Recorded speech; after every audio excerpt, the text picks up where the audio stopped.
जैसे पेड़ खजूर और पंक्ति को छाया नहीं, फल लगे अति दूर। ऐसे बड़े होने से क्या फायदा? उनके मर जाना चाहिए देश के प्रधानमंत्री को, कि प्रधानमंत्री हिंदू, राष्ट्रपति हिंदू, सारी संस्थाओं के अध्यक्ष हिंदू, फिर भी हिंदू खतरे में। जुम्मा 8 दिन से कितनी सीट है यहाँ? 450 सीट वाली नहीं रह पाई। इनकी तो औकात क्या? ये जनता है, सुन, ये जनता है, ये सीट पे बैठाना भी जानती है और देश छोड़ के भगाना भी जानती है। लंका तुम्हारे सामने है। जब किसानों को आतंकवादी खालिस्तानी कहता है, जब डर नहीं लगता, उसको जुमला जी भी कह दिया तो डर लग गया, उसको भ्रष्टाचारी कह दिया तो डर लग गया, उसको जयचंद कह दिया तो डर लग गया, उसको पापी कह दिया तो डर लग गया। प्रधानमंत्री जी तो कह रहे हैं कि जैसे राजनीति धारती है ऐसे शेर धार रहा है, किसी को राजनीति कहाँ धाड़ रही है? राजनीति को दहाड़ने पास संसद में दहाड़ती है राजनीति, और उस पर तो बैन लगा गया। क्या ये जो शब्द इन्होंने बैन लगाए, क्या मकसद समझा है इसके पीछे? डर।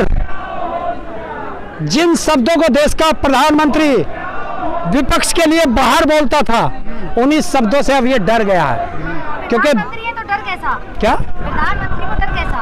और तो 7 लेयर की सुरक्षा कैसी अपने देश में? तो जायज है। प्रधानमंत्री सुरक्षा तो जायज है ना? क्यों?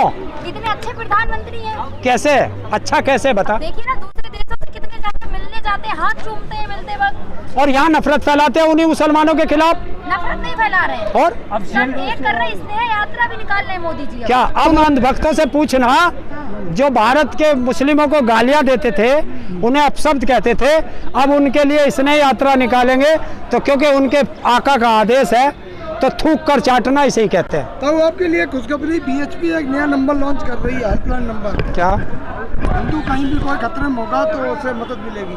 डूब के मर जाना चाहिए देश के प्रधानमंत्री को, कि प्रधानमंत्री हिंदू, राष्ट्रपति हिंदू, सारी संस्थाओं के अध्यक्ष हिंदू, फिर भी हिंदू खतरे में, तो फिर तो डूब के मर जाना चाहिए। लाइसेंस भी दिलाएंगे गन के, क्या उसी नंबर पर आप फोन करोगे? क्यों? आतंकवादी बनाना, आतंकवादी बनाना अपनी सुरक्षा के लिए, क्या हिंदू की सुरक्षा के लिए। क्यों हिंदू सुरक्षित नहीं है? अपने जिहादियों ने धमकी, जिहादी जो धमकी दे रहे हैं ना, गला काट देंगे। देखिए बिहार में पूरा आतंक का देखिए कैसा रचा जा रहा था, क्या वहाँ पर पूरा षड्यंत्र रचा जा रहा था मोदी जी को लेकर। देखिए पूरा कहा? अरे आतंकवादी तो इनकी पार्टी में घुस रहे। कहाँ पार्टी में घुसे? क्यों? जम्मू कश्मीर में आईटी सेल का हेड कौन था? बीजेपी का आतंकवादी है। और ये जो जिन्होंने गला काटा है यहाँ राजस्थान में, उदयपुर, वो भी बीजेपी में थे। तो अपराधियों के सर पे हाथ, बीजेपी का साथ। बीजेपी इतनी बड़ी पार्टी है, कौन आ जाता उनको कैसे आतंकवादी है, कैसे पता चलेगा? कैसे पता चलेगा? पदाधिकारी बनाओगे, उसकी तुम जो जांच नहीं करोगे, ऐसे ही बना दोगे। कल को तो तुम देश का राष्ट्रपति भी आतंकवादी लाके बना दोगे, कह दोगे हमें पता ही नहीं चला था। ये कोई कहने की बात होती है? पत्रकारों सवाल, कोई बन जाए है? कोई बाद में आतंकवादी बन जाए तो बाद में कैसे? वो पहले आतंकवादी है। सर पे थोड़ी ना लिखा है किसी के कि वो आतंकवादी है, सर पे थोड़ी ना लिखा है कि वो आतंकवादी है। तो फिर कैसे तुम कैसे कह दोगे? सर पे नहीं लिखा है तो तुम कैसे कह दोगे दूसरे आदमी को? तुम कैसे सारी एक कम्युनिटी को आतंकवादी कह देते हो? क्या एक हो जाता है?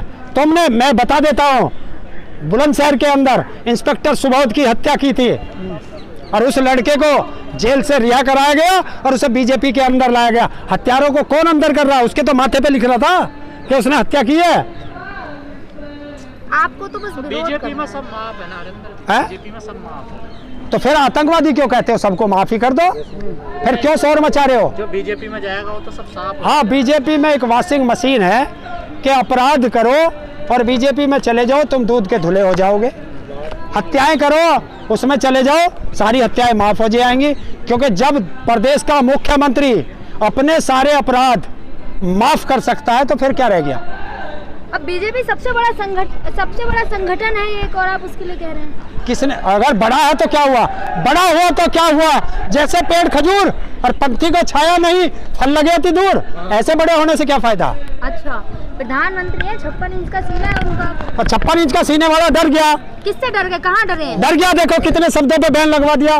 कौन डर गया? वो शब्द तो आपत्तिजनक है और भारी भक्कड़ है, इसलिए बैन लगाया। तो भारी से डरता है तो 56 इंच वाला क्यों डरता है? नहीं डरते वो। क्यों? जब किसानों को आतंकवादी खालिस्तानी कहता है, जब डर नहीं लगता। उसको जुमला जी भी कह दिया तो डर लग गया, उसको भ्रष्टाचारी कह दिया तो डर लग गया, उसको जयचंद कह दिया तो डर लग गया, उसको पापी कह दिया तो डर लग गया।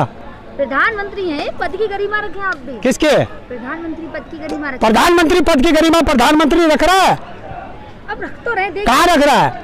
देखिए ना, दूसरे देशों में प्रोटोकॉल तोड़ के जाते हैं। कहाँ जा रहा? गए तो हैं कहाँ गए? पाकिस्तान पाकिस्तान। बिरयानी खाने गया था। अरे दुनिया में डंका बज दुनिया में डंका बज रहा है। हाँ बिल्कुल बज रहा है। डॉलर के मुकाबले रुपया धड़ाम 80 से भी पार चला गया, ये डंका बज रहा है। दुनिया का महंगाई बढ़ रही है ना। क्या? सिर्फ भारत में बस चले जाओ, अब दुनिया में चले जाओ तो पूरी दुनिया में क्या है, वहाँ हर व्यक्ति को रोजगार मिलता है, भारत में मिल रहा है। दे तो रहे अभी अग्निवीर के। कहाँ है अग्निवीर में? क्यों नेतावीर क्यों नहीं बन पाते? नेतावीर बनाओ ना। सबसे पहला काम है नेतावीर बनाओ, आईएएस वीर बनाओ, पीसीएस वीर बनाओ, आईपीएस वीर बनाओ, मास्टर वीर बनाओ, क्लर्क वीर बनाओ, पूरे देश को वीर बना दो। 50 साल तक मोदी जी रहेंगे तो बन जरूर जाएंगे।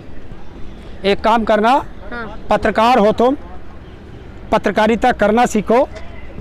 सवाल है ना ये, पहले- मोदी जी खुद कहते हैं कि 50 साल तक रहेंगे और आप कह रहे हैं। पहले मोदी की उम्र देख, 50 साल तो उसका बाप भी नहीं जी सकता, उसका भैया भी नहीं जी सकता। कहते तो है पार्टी तो ना। रहेगी ना। है? पार्टी तो रहेगी ना। पार्टी जड़ा कितनी आई कितनी गई, इस पर जुम्मा 8 दिन से कितनी सीट है, यहाँ 450 सीट वाली नहीं रह पाई। इनकी तो औकात क्या? अमित शाह जी ने हैदराबाद ये में कहा जनता है, सुन, ये जनता है, ये सीट पे बैठाना भी जानती है और देश छोड़ के भगाना भी जानती है। लंका तुम्हारे सामने है। राहुल जी, अमित शाह जी ने हैदराबाद में कहा है कि 30-40 साल तक अभी बीजेपी रहेगी, तभी विश्व गुरु बनेगा भारत। तड़ी पार से क्या आशा कर सकते हो? अब वो भी नहीं कह सकते आप तड़ी पार। क्यों? हम कह सकते हैं, हम पे कोई बैन